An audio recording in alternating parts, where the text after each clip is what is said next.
In today's video, I'm going to show you how to use the Django REST Framework to quickly and easily create REST APIs. First, I'm going to show you how to set up a Django project with the Django REST Framework. I'm going to show you how to write the code in such a way where you control everything, but it takes a lot of lines of code. And then I'm going to show you how to create basically the same API, but only with a few lines of code, like maybe 4 or 5 lines of code. So if you're interested in that, let's get into this video where I show you how to use the Django REST Framework. Okay, to get started with Django REST Framework, let's start from the very beginning. So I have a virtual environment set up. Let me go ahead and activate it. And what I'll do is I'll install both Django and Django REST Framework. So I'll wait for those to install. And now that everything's installed, I'll set up a Django project. So Django admin start project. We'll call this example, and then we'll put it in the current directory. And then I'll create an app. So manage.py. Start app, and I'll just call this app. I'll run migrate so I can create the database with all the initial tables in it, and I'll go ahead and create a super user. So manage.py create super user, and I'll put in my information here. And that should be it for the super user. Okay, so now let me go into example and then settings.py, and I'll go down to installed apps. And what I'll do is I'll add the REST framework in here, and then I'll add my app, just like that. Okay, so before we can actually build an API, what I need to do is I need to create a model because I want to store the data that the API is going to return. So let me go to app and models. And what I'll do is I'll create a model, and I'll create a couple of them. The first one is going to be a coupon model. So models.py, and there's going to be a coupon code, a discount, and whether or not it's active. So for the active, it's going to be a Boolean field. For the discount, we want an integer field, just to keep it simple. And then for the code, we want a character field. And we'll say the max length of this character field will be 10. And then we'll say that each code needs to be unique. And then I'll just define a stir method here just to return the code when I'm looking at the admin dashboard. So return self code, that's what it should be. Okay, so that's the first model. The second model will be a product model. So this is also going to inherit from models.model. It's going to have a name, a price, and a description. And the description is going to be a text field. So models.text field. The price is going to be an integer field. And then the name is just going to be a character field. So models, char field, and then max length for a name, let's say 100 characters. This L needs to be lowercase. And then I just want to return dunder name at the bottom, just like I did for the coupon. So stir return self.name. Okay, so I have those two models. Let me add them to my admin dashboard. So what I'll go do is over here in admin.py, I'll do from.models, import coupon and product. And then I'll just register them here. So I'll do admin.site.register on coupon, and then also the same thing on product. So admin site register product. And now that I have the model set up, let me go ahead and make migrations and migrate. So Python manage.py make migrations, and Python manage.py migrate. Okay, so now we have the table set up. So let me go into the admin dashboard. So run server, and we'll open it up. Go to admin here and let me log in with the information I put when I created super user. And then I'll add some information here. So for the coupons, I'll add a couple. We'll do like 50 off, and we'll say the discount is 50%. It's active. We'll add another one. We'll say 30 off, and the discount is 30, and that's also active. And then for products, we'll add like, let's say an iPhone here. I think it's iPhone 16. Let's say iPhone 16 Pro for $1,199. The newest iPhone. I think they have like a Pro Max, but let's just leave it as Pro. And then let's add another one. Let's do Google Pixel 9. This will be $1,099. The latest Google Pixel phone. Okay, so we have a couple of products in the database and a couple of coupons. So now we have the models that we want to work with our API. So we want to be able to send requests to our API to return all the data that we have in our database for these two models. And then eventually we'll also want to be able to add data into the database for those two models. So the first thing that you have to do is you need to create something called a serializer. So the idea of a serializer is it converts the data from the requests into Python objects and vice versa, right? So when you send an API request, you're sending basically text in a way. It's formatted text that adheres to certain conventions, right? But it's not Python code. So the serializer will take that text, which is usually like a JSON format, but there are other formats, but in our case, it's going to be JSON, and it converts it to Python object. So it converts that to something that Python can understand and validate and create objects based off of and all that. And then the other way is it takes Python objects. So for example, I write a query to get data from the database, and then it converts that into something that can be sent as an API response. So a list of things in JSON. So let's create a new file and app called serializer.py, and I need to import from REST Framework. So from REST Framework, import serializers. And I also want to import the two models that I have. So from models, import product and coupon. Those are the two models. And let's start by creating the coupon serializer. So for the coupon serializer, we'll just name it that as a class. So serializers are very similar to forms. So if you're familiar with forms in Django, then serializers are kind of like a similar pattern. So serializer, and then this uses serializers.serializer, and I'm having trouble spelling serializer after saying it and typing it so many times. So serializers, and then this is going to be an integer field for the ID. And then we'll say this is read only. So just think of this as similar to a form, like we're creating a form, but it's something else, obviously. So we need to supply all the fields that we have. So we have a code field, and then this is a character field. Max length is 10, just like in the model. Then we have discounts, and that is going to be an integer field. And then we have the active field, which is going to be a Boolean field. So the field names are pretty much exactly the same as they are in the model, as we see here. So char field, integer field, Boolean field. And now let's set up a view so we can do something with this serializer. So let's go to views.py. And what I want to do is I want to import from REST Framework .response, import response. So as you can probably guess, this will be used for creating a response.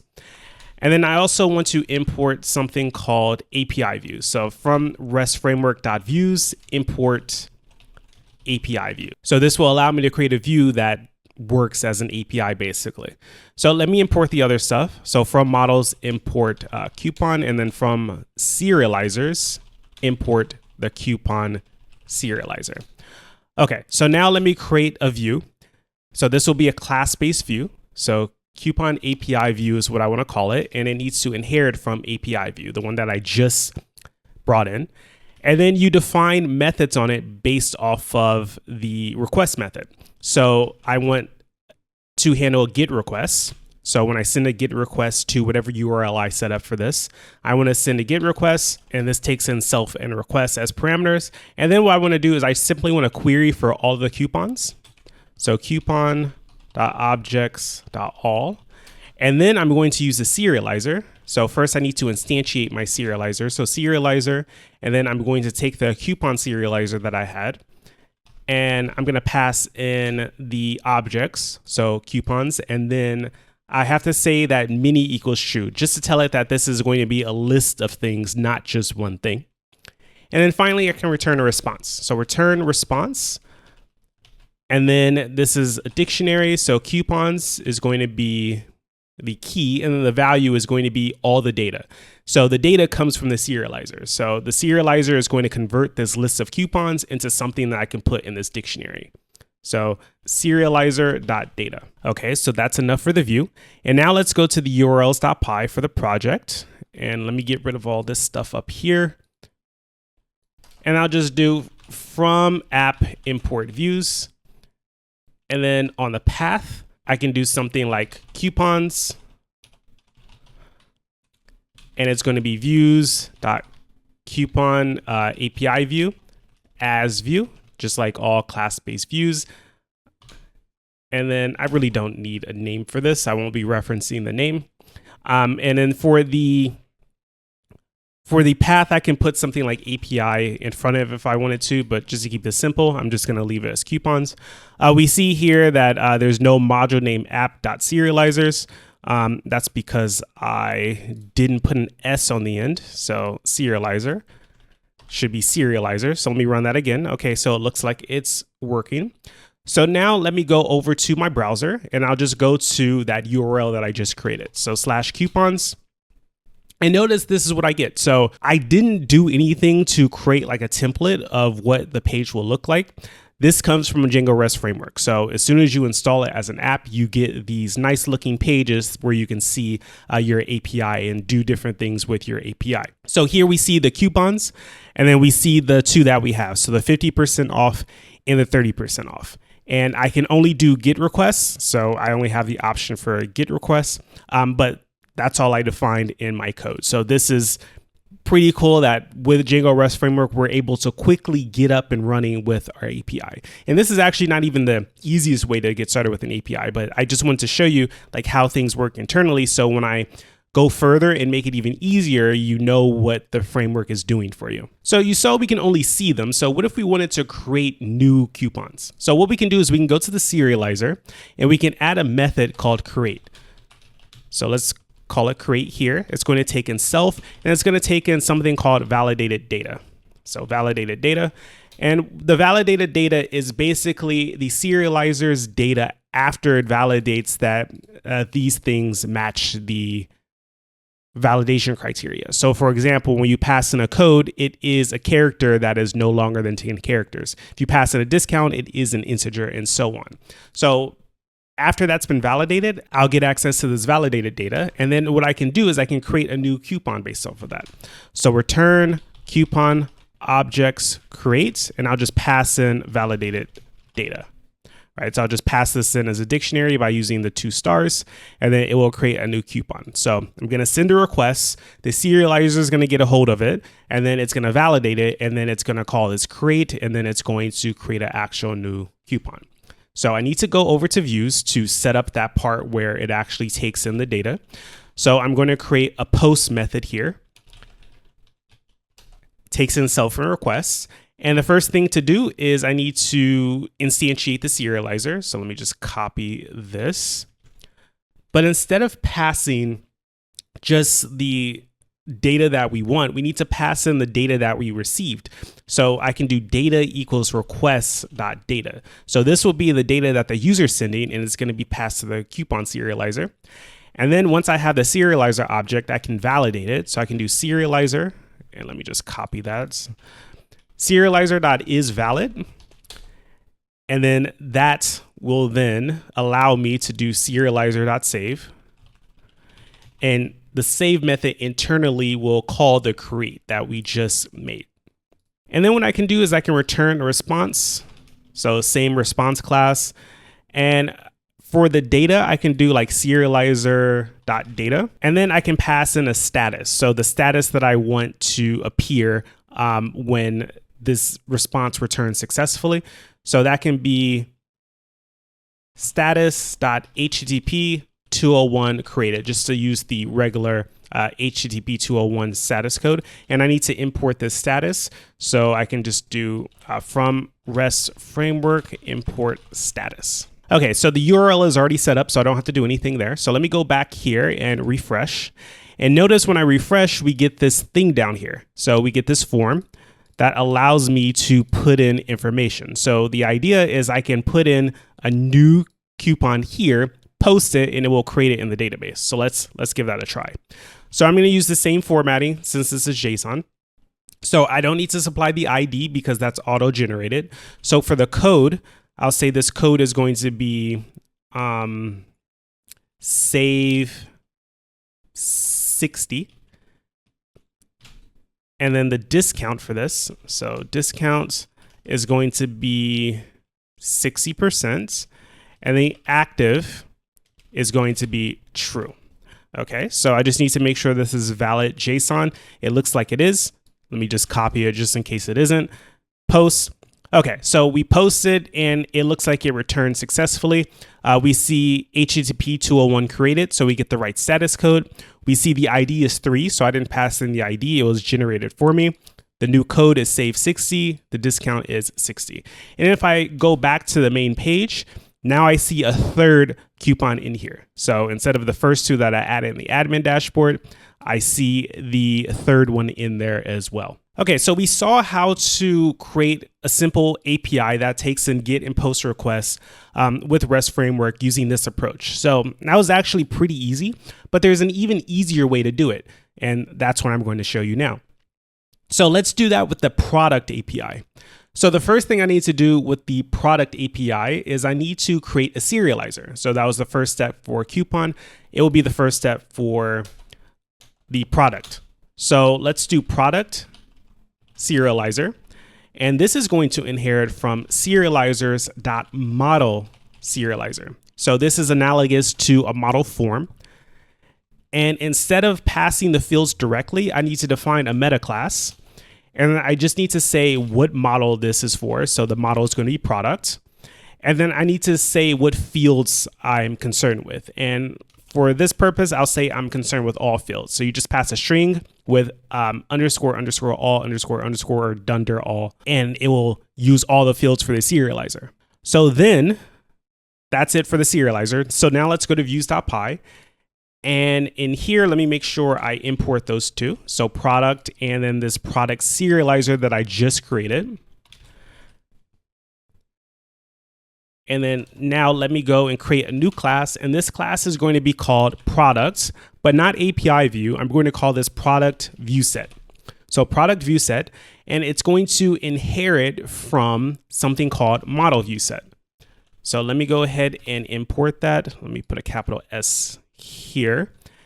And this is going to be from REST framework.viewsets import model view set. Okay.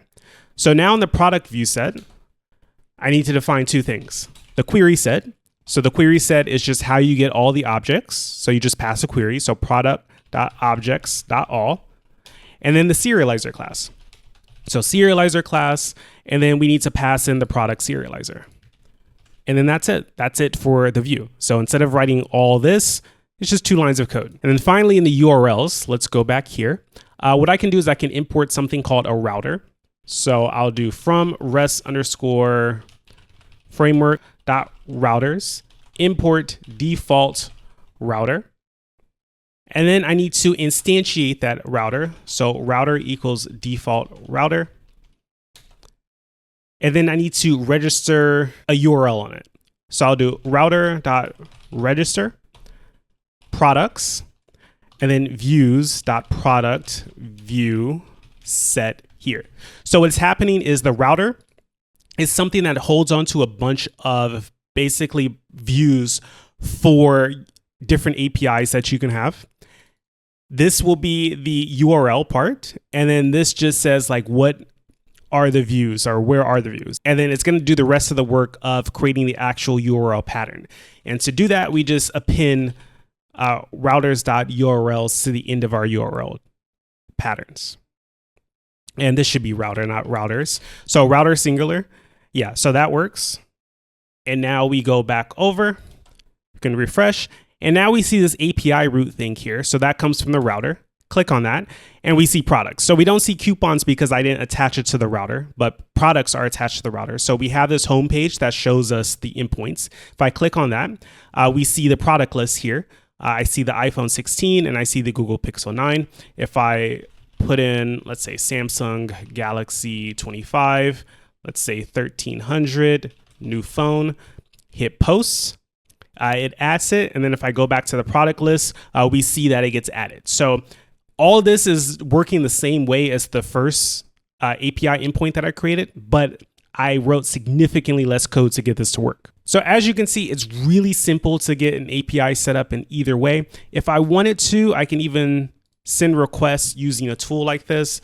So just to show you, localhost 8000/coupons.